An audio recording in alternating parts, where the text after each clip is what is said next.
के बा कैसे कि जोगिया के भेष धर के जय हो आयल शिवा गुरु हो हमारा घर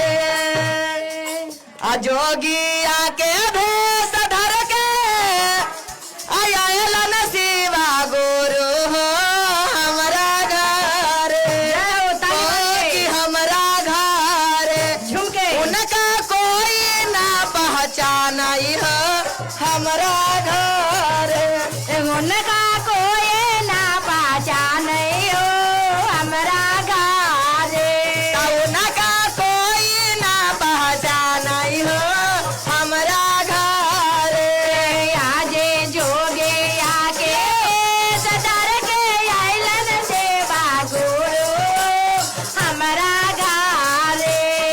आजे जोगे आके बेसदर के आइलन सेवा गुरु जे हमारा घर उनका कोई ना पहचान हो हमारा घर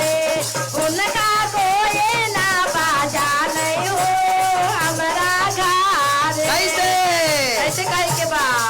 कैसे दादा बारह हाँ ऐसने भेष बनैले ना पिला एकदम पेन के नहीं है कहती कि हाई डमरू उमरू ना लेनी है का कुछो ना एकदम सादा में कुछो ना कैसे कहे के बा कुछो ना एगो खाली जा नहीं का लइकन है एगो झोला ले लेती ना झोल लेवे में तो एकदम भभूति भरले है हाँ तो कहे के कहतिया घर ही में सासा हो घर ही ससुर जी अरे घर आए में सासा हो घर आए सासुरा जे घर थाली ही बजा के में दे दे। घर ही ससुर जी अरे घर आए में सासा हो घर आए सासुरा जे घर ही पातारी बाले मुआ हो हमरा घर घर ये पाता रे बाले बुआ हो हमारा घर घर ही पातारी बाले मुआ हो हमरा घर घर ये पाता रे बाले बुआ हो हमारा घर उनका कोई ना पहचान हो हमरा घर उनका कोई ना पहचान हो हमारा घर उनका कोई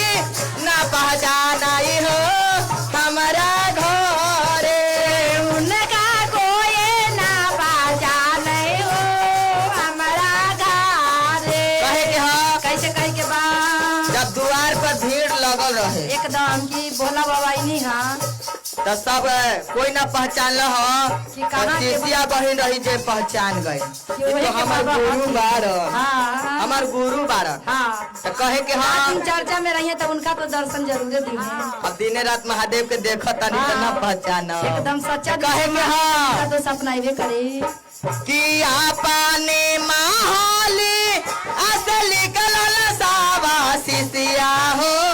दौड़ी दौड़ी अरे आपने महाले आसे निकलल साबाजिया हो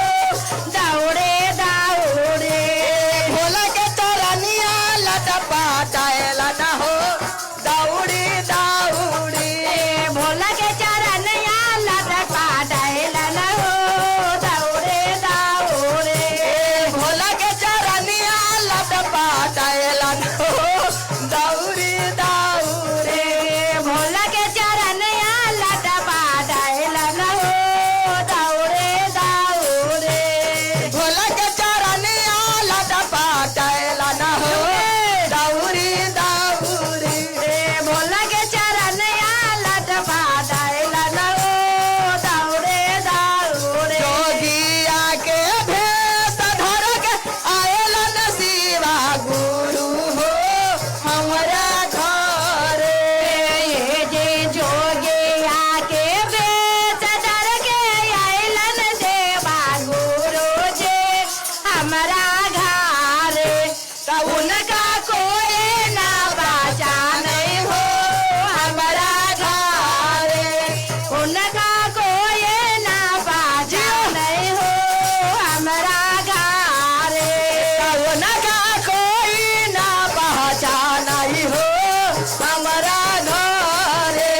तहन